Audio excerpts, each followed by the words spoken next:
speaking about on Friday. Yeah, we're starting with Bob Gale. Okay. All right. But the other two, one about Joedy Burdett and the hub, those are local. Yeah, I know. The hub, the hub should be shut. Well, that's needs the point closing. Of putting needs it there. to be need all the people associated with the hub needs to be gone. I'm sorry, I'm blunt about it. I don't like what the hub has been doing. Anyway, let's go. We'll get a chance to talk about it when we talk to the audience. Yeah. All right. Okay, so let's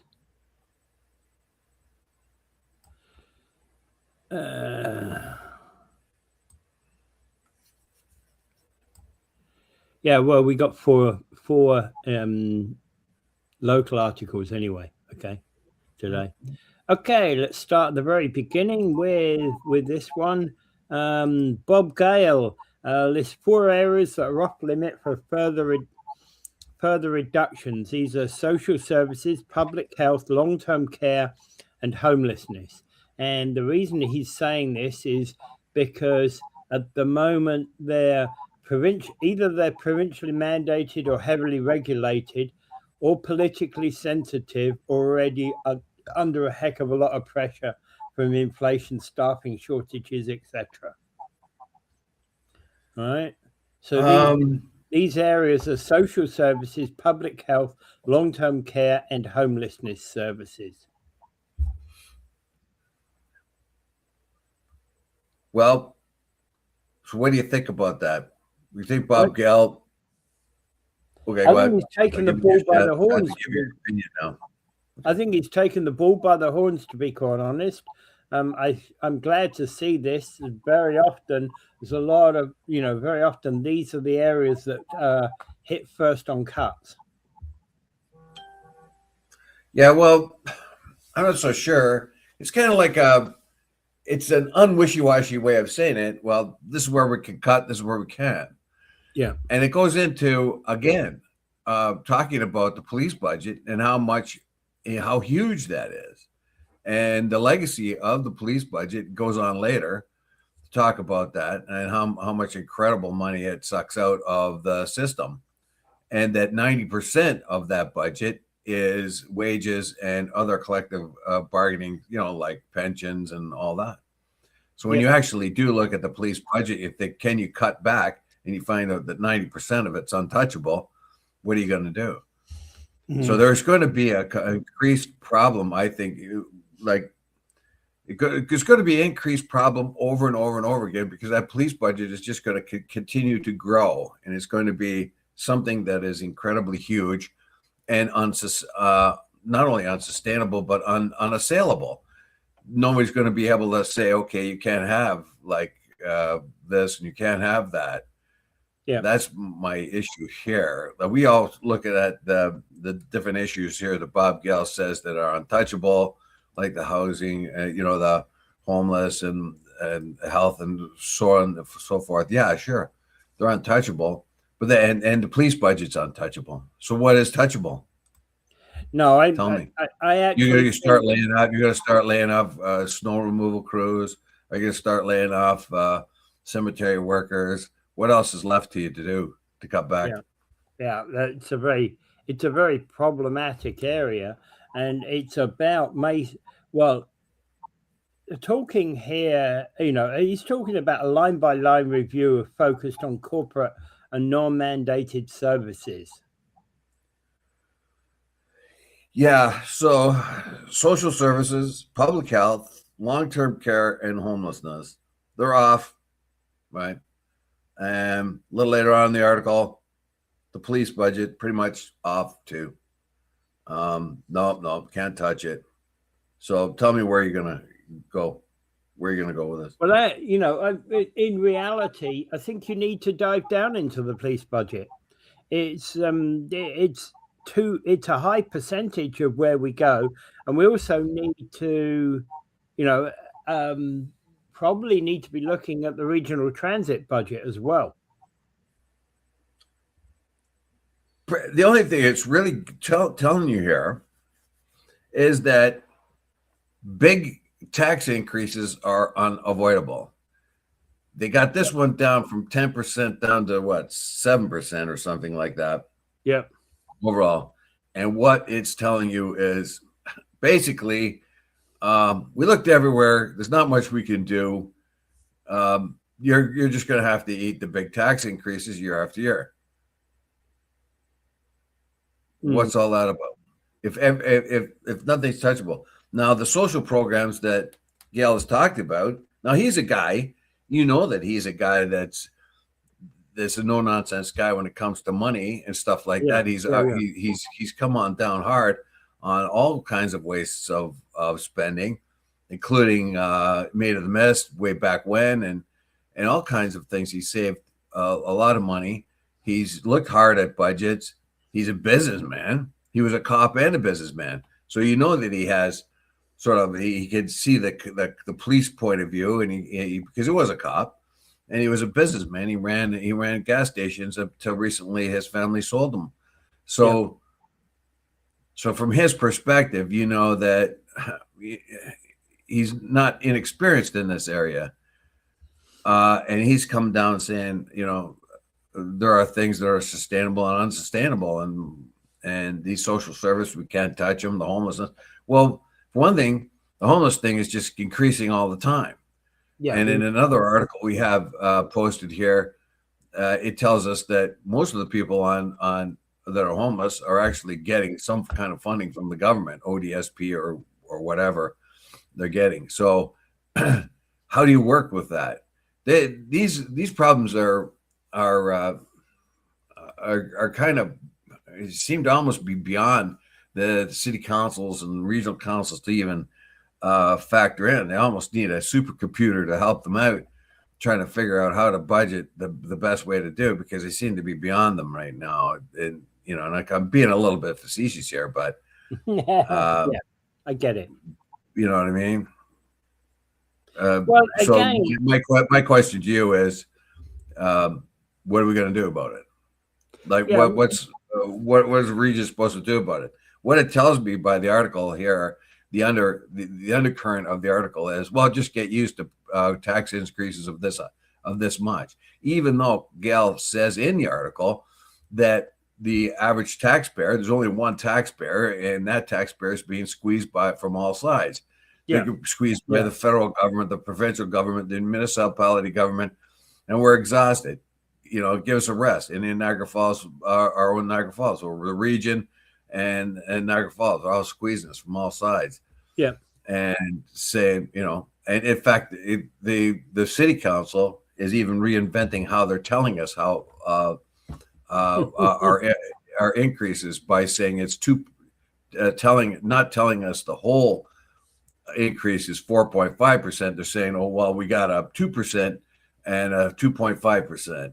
But they don't add it up and say, well, overall, you're paying 4.5% more. No, they're saying, oh, well, you're only paying 2% more here and 2.5% there. They, 2 plus 2.5 equals 4.5. So what's, so there's a little bit of a feint of hand here, a sleight of hand, Well, okay, so basically, Gale is already looking at cuts to corporate administration, discretionary programs, capital deferrals, and increasing departmental efficiencies, and potential hiring freezes or wage containment measures. The problem is, and this is what Burgess has pointed out too in our own budget here in Niagara Falls, when he's talking about the fire department and how much the fire department sucks out of our budget. And he's saying every time the fire department gets what it wants. It's sacrosanct. It gets what it wants. But every time the fire department gets what it wants, other departments have to give it up. Yeah. No one's asking the fire department ever to give up anything. But when they get, and there's not enough money for anybody else, the other departments, so there's one less accountant hired. There's one less clerk hired in the human resources, that that puts pressure on the rest of the people to pick up the job. There's less pay raise for those people. There's less money for a computer, so Okay, so it all works out. So if you have a department like the police department or the fire department, which always gets what they want, that money has to come from somewhere else if you're going to try to keep the budget down. Okay, so let me ask a question, which is a hard question to even ask, let alone for anybody to answer. Are city or regional council workers overpaid? I don't think so. They're pretty much industry standard. Yeah. And I'm asking the question because that's typically what a lot of people will ask when they're looking at budgets. What is different about now the public service has become more attractive over the years. I'm not so sure now, but for a while there it was much more attractive because for the longest time, public service paid less, but the job was more secure. Yeah. Then it got to the point where so you're better off in the private sector if you wanted to make money. Then it got to the point. Where let's say a legal assistant in a city hall would be paid actually better than a legal assistant down the road at the legal office. Yeah. Or at least have a better, maybe not being paid as well, but have better pension or better security. So what happens is the government and the municipality sucked up a lot of the talent off the street to be paid them well. And well, what I guess I'm asking is, do we need to put in pay freezes and stop this shit about and about reassigning your jobs? No moving from director to executive director and changing job titles, right? Yeah, that kind of thing happens. Yeah. I think it's much more of a microscope on that nowadays.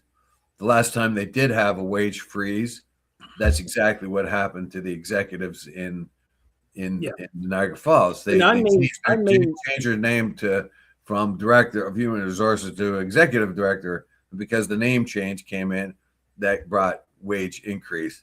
Yeah. So none of that. None of that load of rubbish, right? Yeah, it's not like the snowplow guy gets to become the executive snowplow driver now. Yeah, get a wage increase. And in fact, actually, the snowplow guy probably needs a rise. Well, that's the thing. See, where do you drop? Like, we pay our people very well here in the city, and the city's becoming more efficient. The workforce in the city is becoming more and more efficient all the time. I mean, it depends on the crew. It really does depend on the crew, on where they are. But the old vision of the guy just dragging his bum around, holding onto a shovel, doing nothing, those days are going. I know people who work on the city crews and they want to do something. They hate not doing anything. They used to hate going around with the old crews and just driving around the city trying to avoid work. They wanted to do work because for one thing, the day went faster. If avoiding work took a long time, it was very boring. Doing work made your day go by. Yeah. You know, and I for agree. no other reason. If you like, I don't know if you've ever been. I've been on some crews. I've been on some worker crews that are devoted to avoiding work, and I can tell you, it makes a very long, boring day. Yeah, and I would rather work. You know. Yeah. Okay, so Gary makes a point that NRP needs to show accountability for the $237 million dollar budget, and where are our body cams? Yeah. Absolutely. Yeah, the body cams would be a very important thing, as we've seen lately with police abuse in south of the border there, or the ICE abuse, whatever. The imperative now is, I think Holman said they're going to put body cams on to sort of help the public begin to sort of trust, or at least not suspect ICE agents. I think it's very important. If you watch any kind of videos on TV, like you'll see that a lot of times the cops try to get away with stuff, and the body cam is the thing that gives them away. Yeah. So, it's a matter of trust. I mean, 95% of the cops. And the other thing about this is the odd jackbooted goon out there. And the other thing about this, Dave, is that everybody's carrying cameras nowadays, right? So nobody's going into a situation without carrying their cell phone with them, right? You know how hard that is on me, these cameras? Everyone's got a camera. Do you know how hard it is for me to pose every time I see someone to make sure they get my right side? I mean, it's a lot of pressure for a guy like me, a sensational celebrity of bingo collar. I just can't go out there and just walk around. Everybody's got a camera. I got to make sure they got my right side, my best side.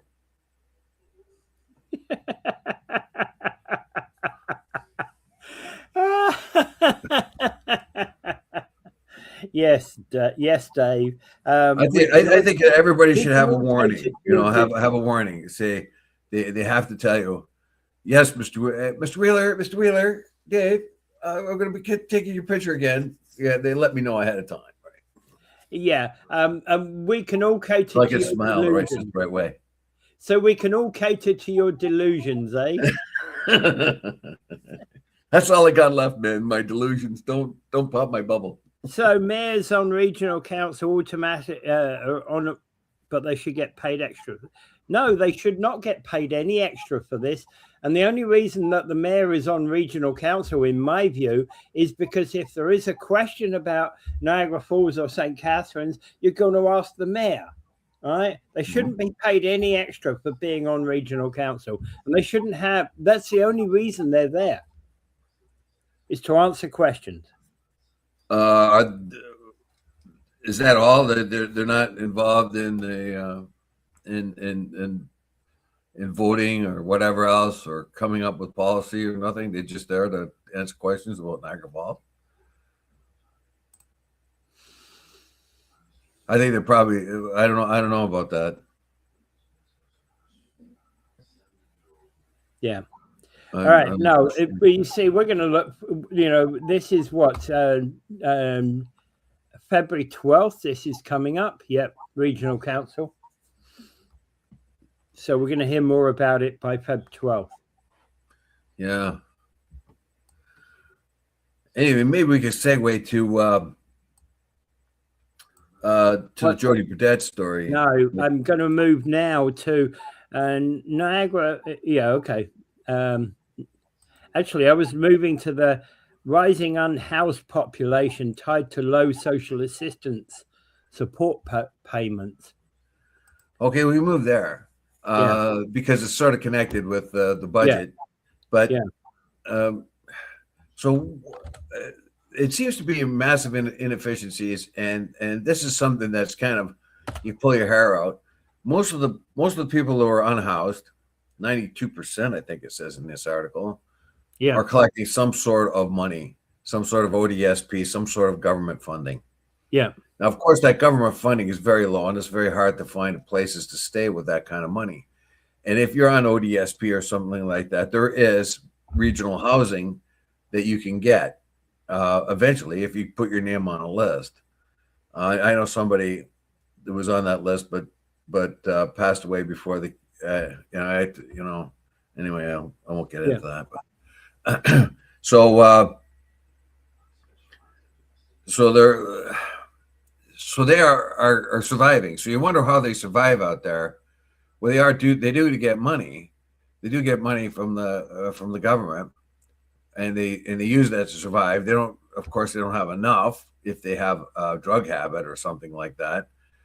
So you got to wonder yourself, like, okay, so they're getting some support from the government, and yet they're still unhoused and on the street.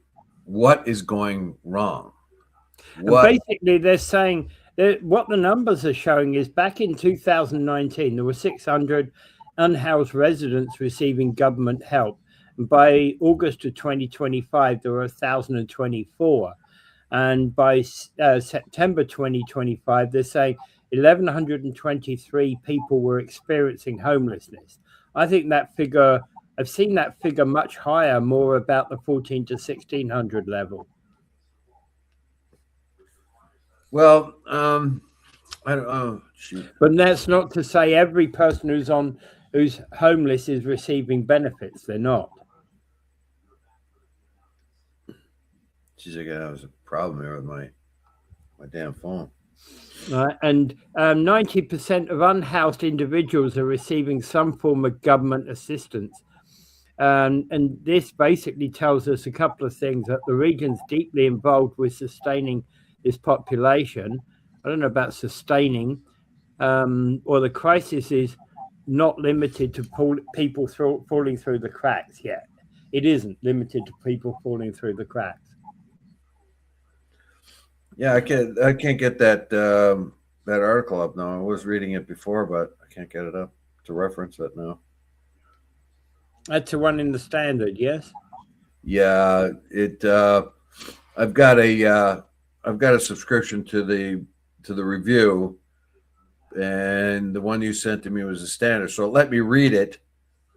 Let me read it one time, and won't let me read it another. Yeah. So when it was maybe it is in the review as well. I just have to. Yeah. Well, the thing about this is that what I do with this is that I'm not, I basically look at, I get the thing on what do you call it? Copilot gives it to me.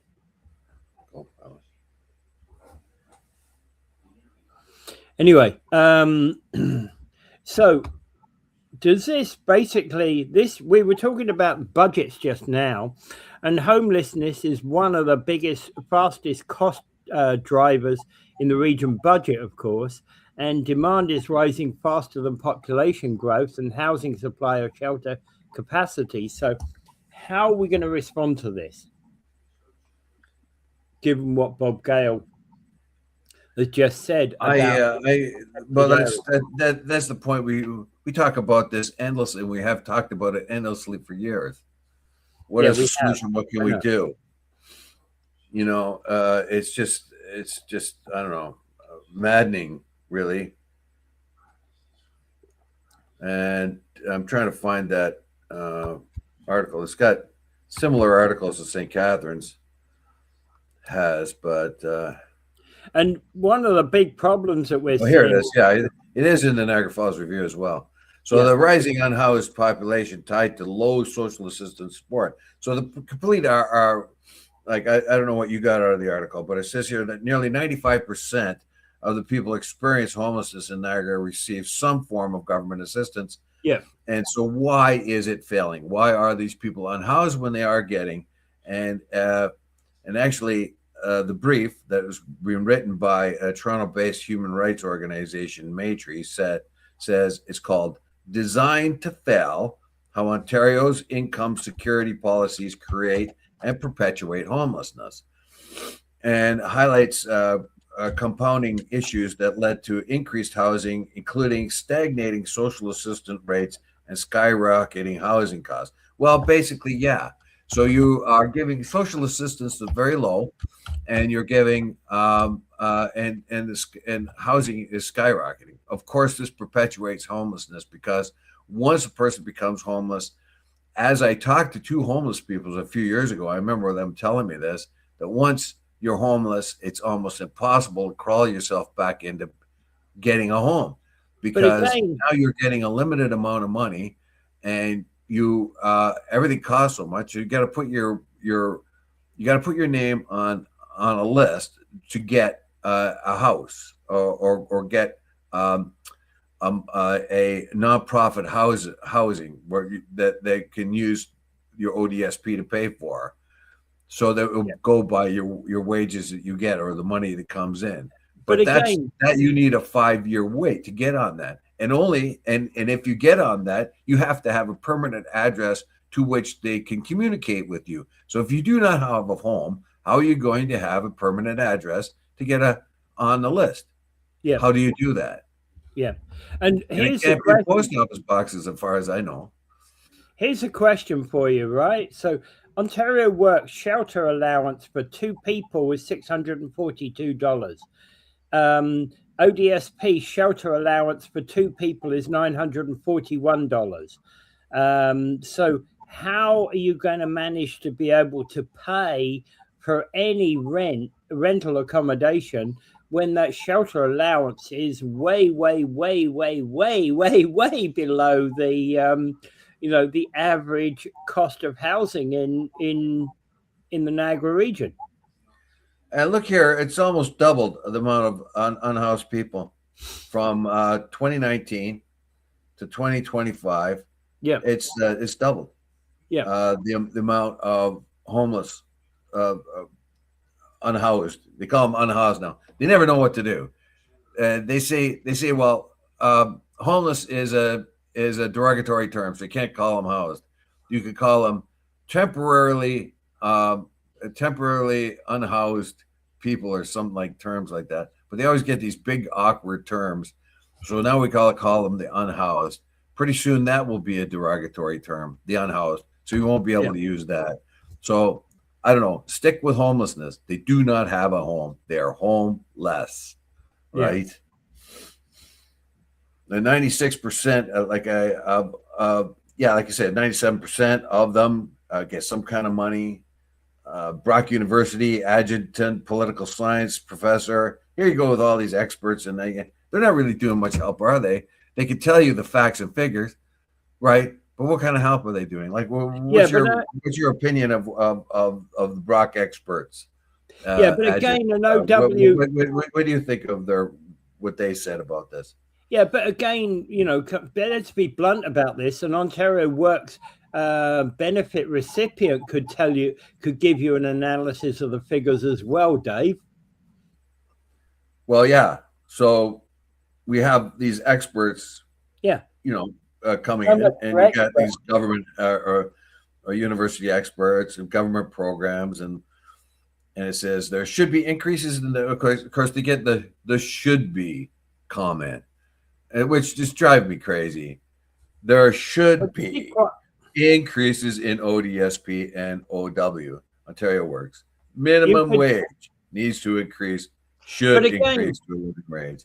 People earning minimum wage cannot afford housing. So the big should be answers or should be comments, and yet nothing gets done. Yeah, but again, let me repeat this. I said the shelter allowance for 2 people on OW, if you're an OW recipient, is $642. A 2-bedroom home is probably twice. It's going to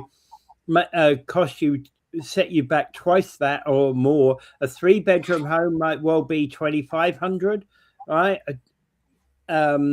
So you're not even close to actually putting a person in shelter with those kind of amounts, and it's barely better for ODSP.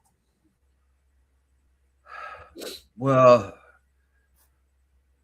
basically what they are saying is that part of what is driving homelessness and maintaining it and increasing the numbers of homelessness is the high cost of housing and the low amount of money that is provided to these people.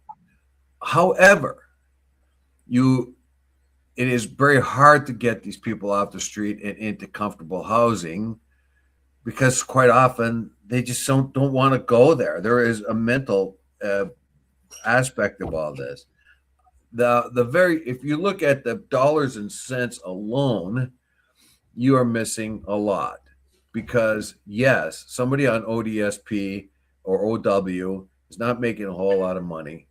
But if they get into nonprofit housing, that money will be fine. That'll be enough for them to survive, because you can get, let's say a single person can get a place for $700 or $800. And that would mean the water and the lights also being paid in nonprofit housing. So the ODSP and whatever else money would cover that, plus there'd be enough left for them to eat whatever. It wouldn't be a whole lot extra, but it would be enough to cover their shelter and at least most of their food. So the problem here is low cost housing. But can you, um, of course, there's a lot of people already on low cost housing, and they're being taken care of in this particular way because they don't have enough money. But um, how do you guarantee that this is going to help them?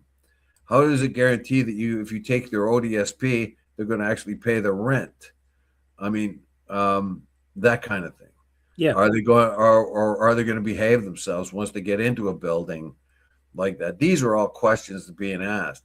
So when you look at just the dollars and cents, and you look at, well, housing is high and ODSP is low, and this is contributing to the homeless situation. Yeah, of course it is, but still, there is no real solutions here.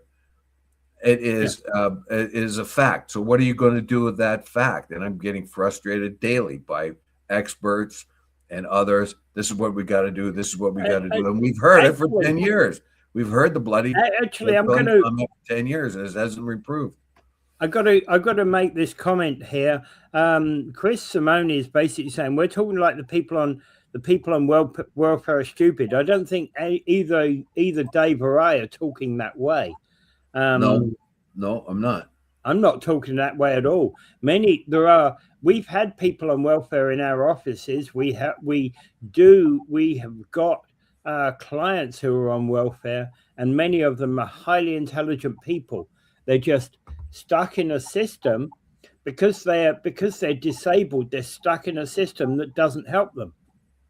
Believe me, I have sympathy. I've had to rely on Poggy for months at a time, being unemployed. Luckily that I was entitled to Poggy payments, but if I hadn't, I'd have to go to welfare. And I've known guys that in times of where there's very little work had to go on welfare. Yeah, I mean, I know guys that had to go around and deliver.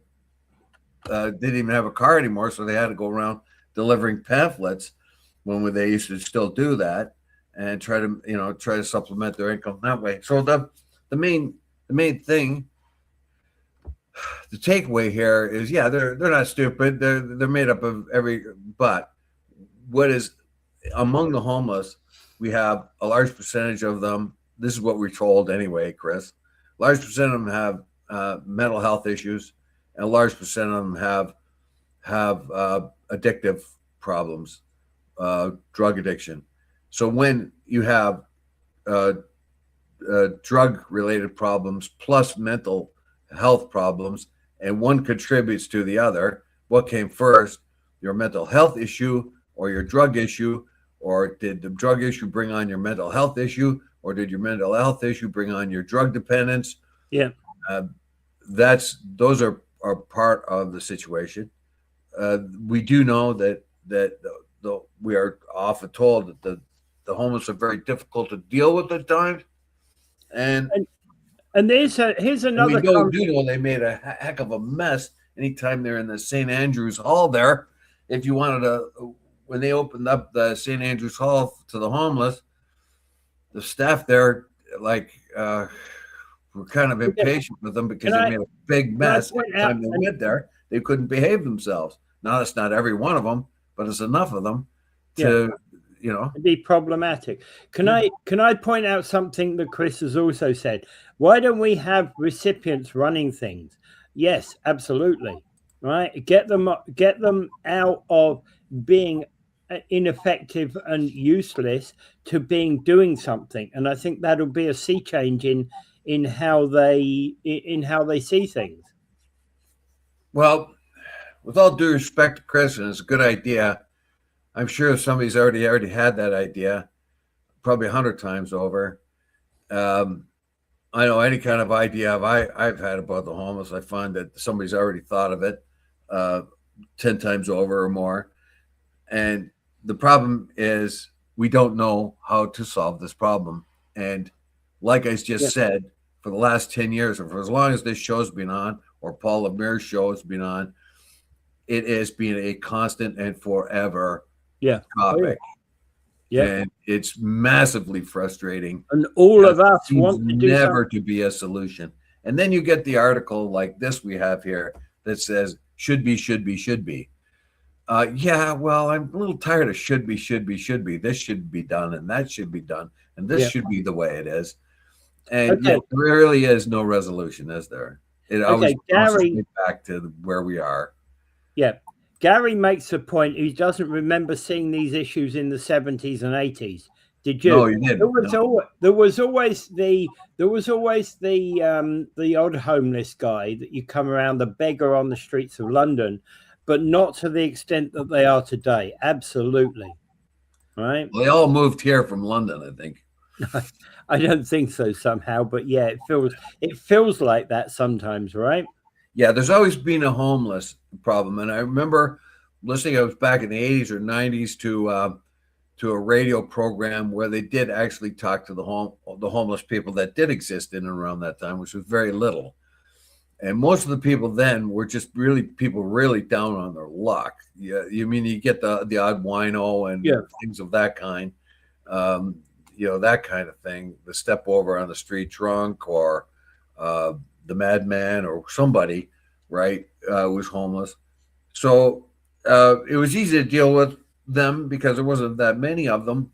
Now we have a huge amount, and Gary's right. Where did they all come from? Yeah. And why is there such an increase? And where they all come why from, is it, and I'll come back to this every time, why is it such an intransable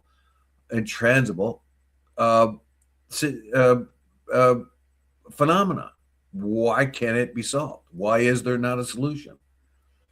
Yeah, absolutely. Perfectly. Very good questions. And I'd say that a lot of it is that if you look at the moment, the minimum wage is slowly creeping up at the bottom, and the average wage is rapidly declining. And so we're in a situation within the next few years that the average wage is going to come very close to meeting the minimum wage. Well, yeah, this article says that the wages and the lack of shoring up the ODSP and OW wages or allotments are part of what is this, right? Yeah. But like I said, it's just one more thing along the line. If you did increase ODSP payments, if you did increase OW payments, if you did increase the minimum wage, I don't think it would factor as much as you think into the resolution of the homeless issue.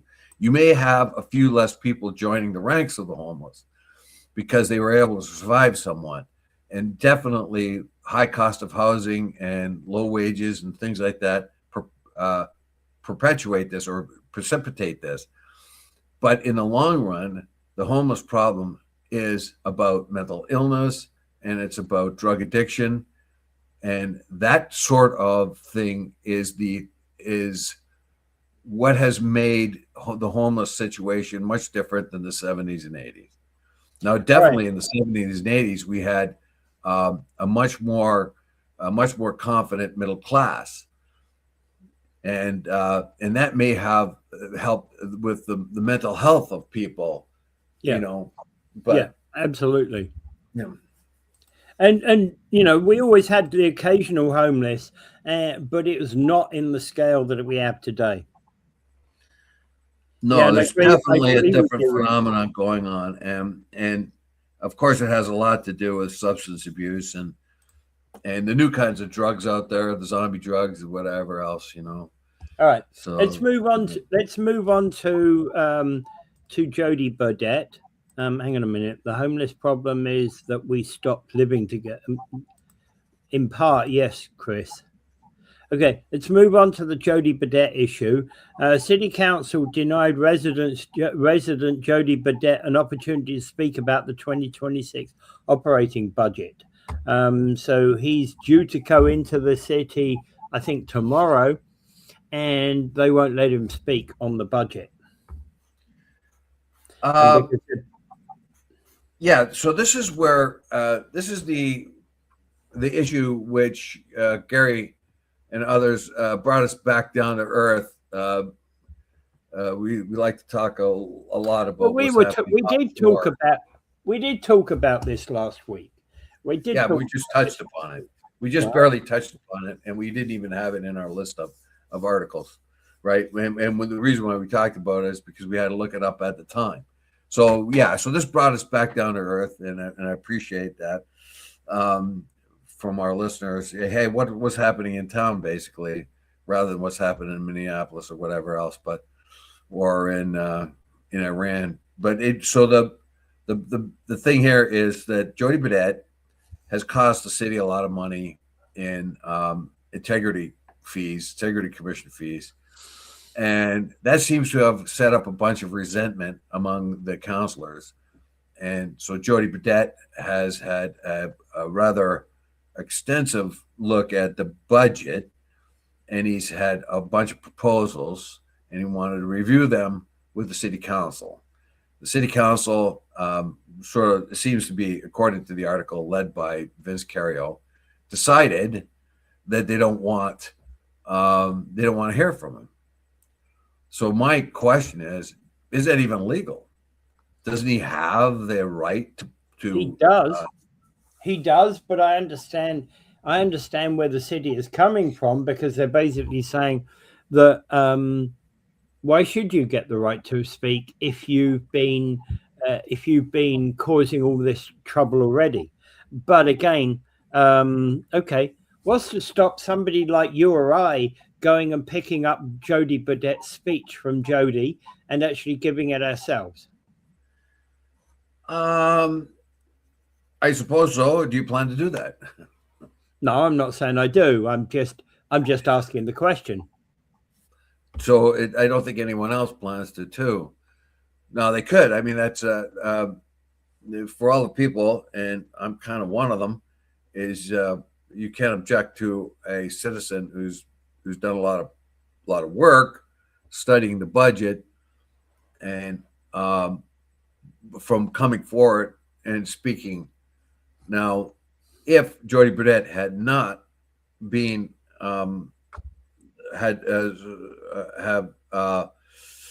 so many issues with the integrity of the city council and brought up the issues and cost the city $150,000, so as claimed, $150,000 in integrity commission, would he then be able to speak? Just like you, if Joedy Burdett, just like you said, Joedy Burdett handed off his papers to someone else, and then they would then take it to council, they would be accepted.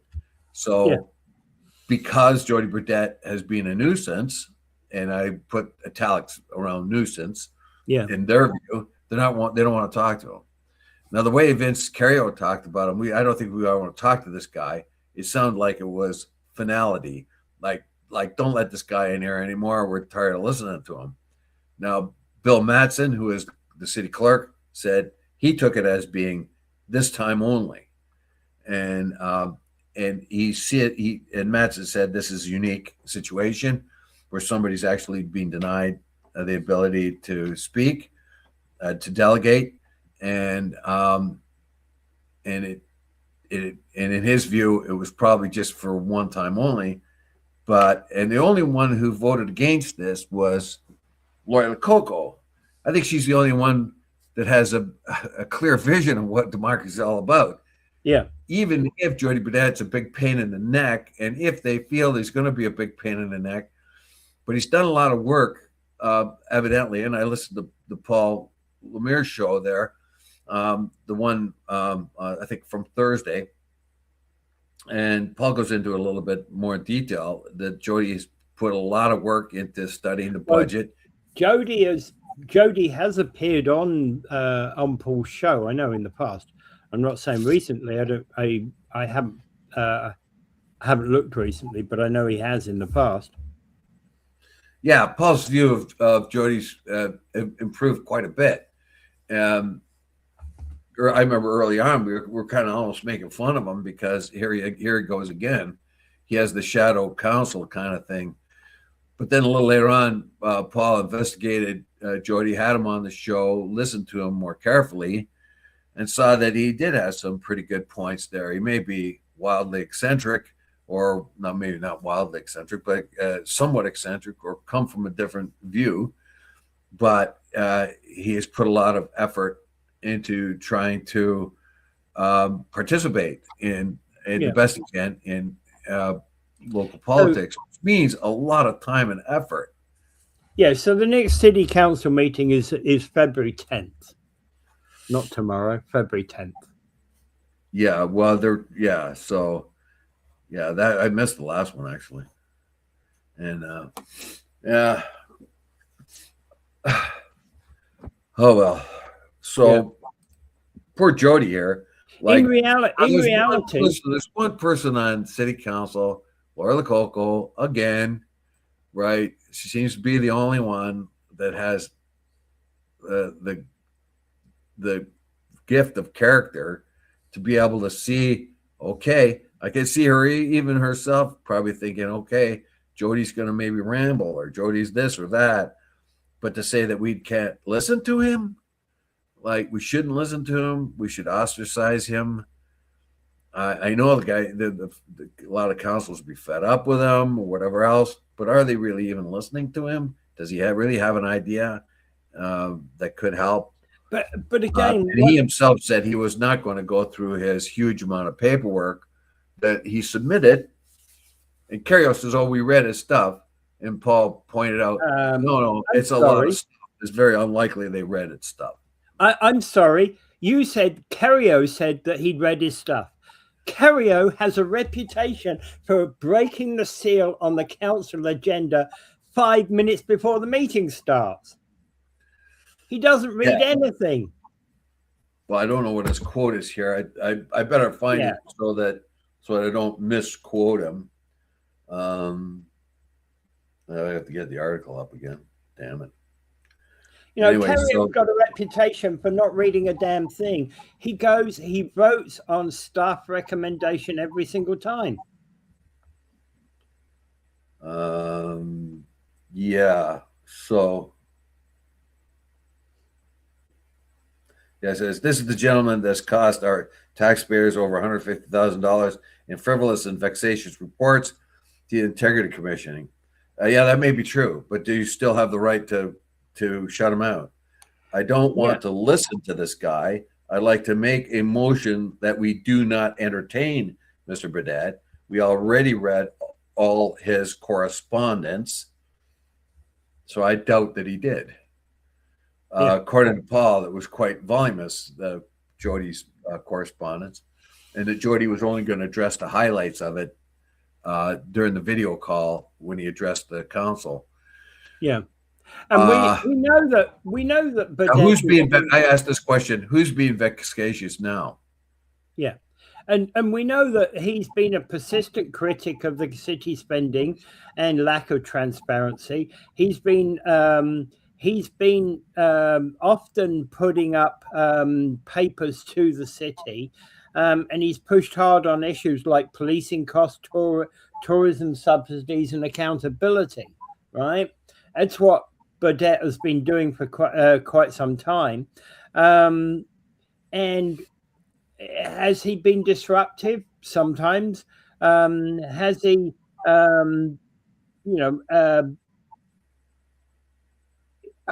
don't know. There's some.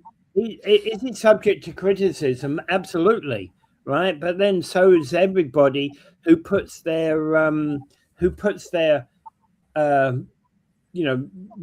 their view into public. We're subject to criticism in the same way, Dave. Well, yeah, and you should be. Maybe not me, but no, we are all. I'm too saintly. I've got a halo on, But look, the basic thing here is, this guy has done a lot of work. He may be eccentric. He may be on the fringe a little bit when we think of that, or somebody thinks that way. But he has done a lot of work. He puts a lot of work and exploration into city matters, and he has an opinion in it. And even though he is voluminous, in and among that volume, there may be points that the counselors could get some sort of inspiration from. Yeah, You know. absolutely. So I'm kind of, yeah, I can understand the counselor's frustration with a guy like that, but on the other hand, isn't it our due diligence to listen to every as many citizens as we can? You know what I mean? And this particular guy, he's working very hard to get that. On the other hand, from the other point of view, if you give him a forum, is he going to be there every week? Is he going to be there every week with a big pile of papers to discuss stuff with, or every month? Another Joedy Burdett type of thing. I'm not so sure. I think they should give him a chance to speak, see what he's got to say. Give him a limitation about how much time he has, and then submit his work to the particular counselors. Like, everybody has a time limit when they have a proposal or anything else, any kind of presentation. There's usually a implied time limit. Maybe give Joedy half an hour to make his case, or 15 minutes to make his case, but give him some time. And then ask him, and then have him refer to his work, that kind of thing. I don't know. Just to be clear, Municipal Act doesn't actually guarantee that a resident has a right to speak at a meeting. All right. Council can limit delegations. They can deny delegations. They can restrict topics that are being discussed, and they can impose time limits, and they can require advanced registration for people to be there. So the council is within their right in regards to these issues. You know, as I'm sure if I was a councilor, I'd be very frustrated with Mr. Burdett too, because he's had an integrity commissioner go after all the counselors. Yeah. But aside from all that, and I go right back to it, how much latitude should we give a guy like Burdett? Quite. And he's done a whole lot of work. And I think. Yeah, go ahead. No, I think that you have to bear that in mind, that question in mind specifically, when you're dealing with this whole question about whether he should be, permitted to say his piece. I would say that irrespective, my view would be that irrespective of what he's come up with, the integrity commissioner, he should have the right to put his view. Basically, put his view, and if you feel opposed to it, oppose it. Yeah. So I don't know. That was bothersome to me. That, but we do have, like, Joy's been around for a very long time, and he's submitted a bunch of stuff from the shadow council. I think at one time they weren't even allowing him to submit a shadow council report or something. I don't know. I don't know if the review would be interested in putting down the work that Joedy has. Now, is Joedy looking for attention? But he does a whole lot of work. That's what I mean. He's not just simply an attention getter. Yeah, I know. According to Paul Lemire, who's looked at his stuff more extensively, says there's a lot of work that the guy puts in, and he has voluminous, and they refer to that as voluminous type of reports or submissions. Well, I remember the time you do that, you're putting in a lot of work and time. And when a citizen does that, it behoves us to pay a little attention to that, don't you think? Yeah, I remember the time that that Paul and I went through line by line through the city budget, right? When there was 100 and odd pages, and we were talking about we were digging out some line items in this 100 and odd page of the city budget report, and that's the time when Laurie Lococo said the 100 pages that we, the members of the public, get they, as city councillors, are getting 500 or 600 pages. Yeah.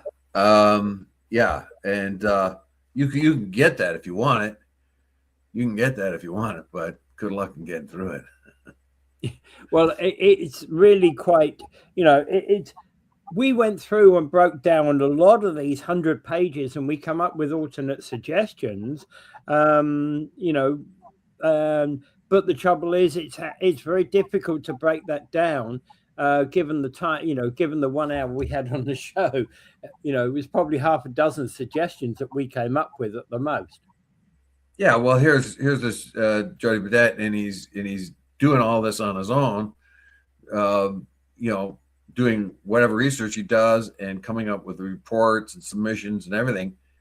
What does it tell you? He's doing a lot of work. He is a lot of work. So Okay, if some citizen like that is doing that much work, it behoves us to listen to him at least a little bit. Yeah. And I'm going to ask the question, hey, we are now 9 months away from an election in the city. So how is the city going to feel if Joedy Burdett's elected city councillor next term? He will not be. The city council you see right now will be fairly unchanged. A guy like Cario may not run again, but I think you're not going to find a whole lot of difference.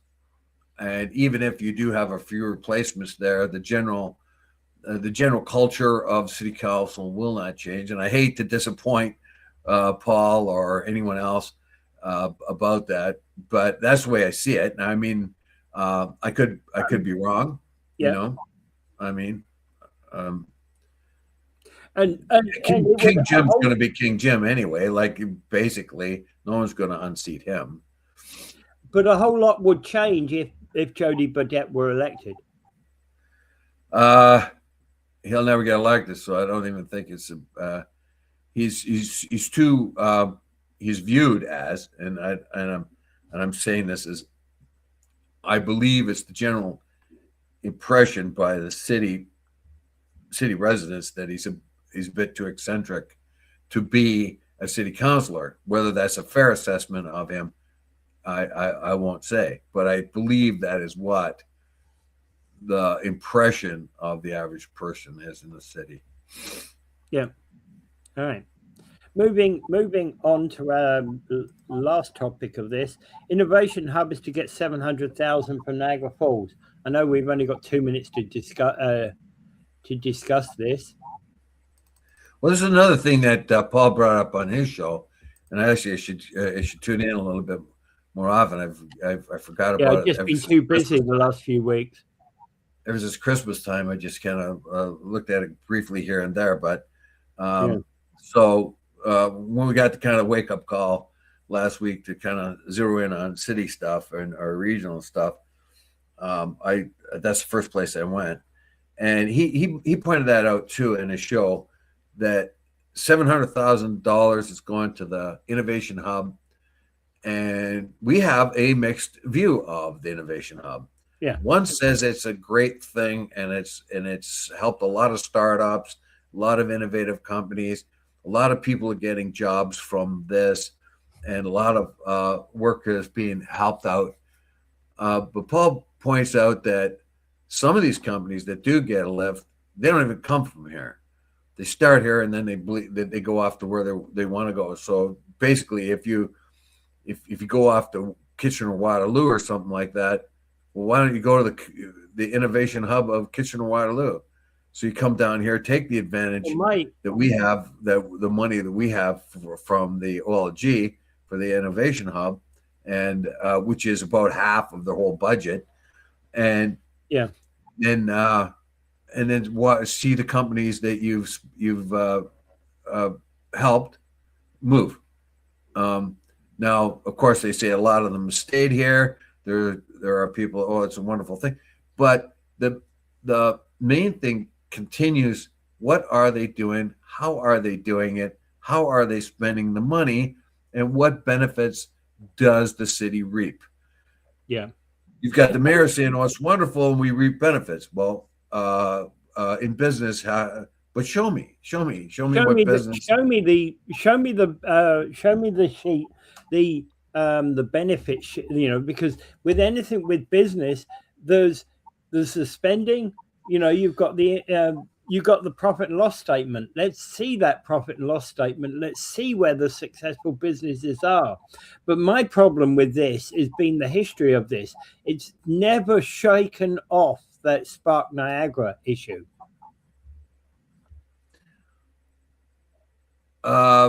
Yeah. And now we still fund it. Yeah, we still do. And it is still, even though it gets a lot of praise,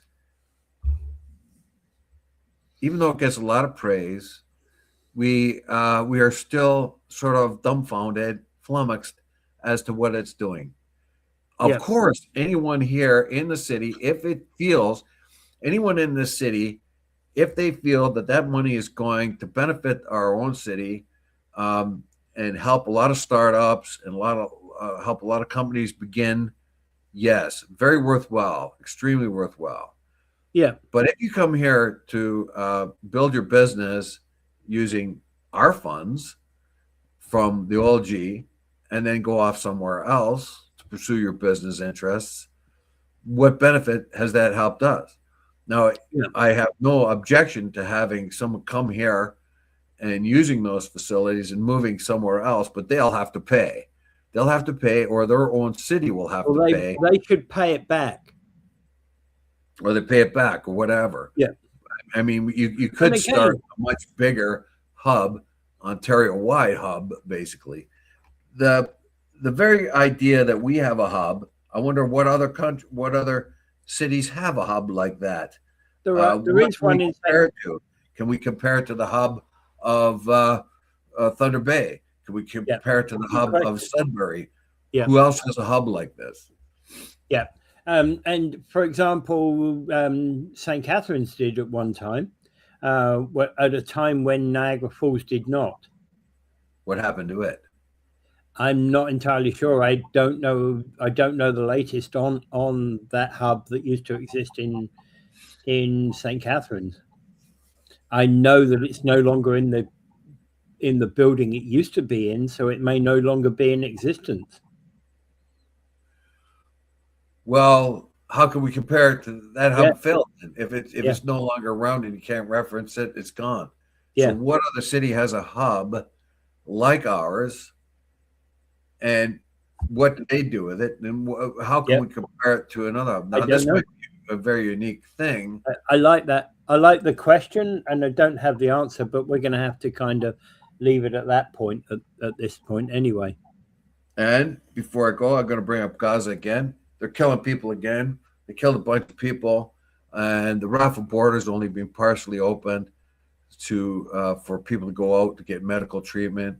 The Israeli government has banned Doctors Without Borders for treating people. They were one of the major medical outfits that were there in Gaza to help, bring in doctors and to help with the tens of thousands of injuries and whatever else. And they're banning them because they try to come down hard on and say and make demands of Doctors Without Borders that were impossible or unethical, and that's who we are. They're in a vice. The Israeli government is an authoritarian, ethno-religious state that's trying to crush the Palestinians, and it's just sickening. And we really should face up to it. I don't know if Trump has the ability to do that, since he seems to be more interested in building a resort in Gaza. That would be fine, as long as it's for the Palestinians only, and we'll find out. Anyway, without further ado, I bid you adieu.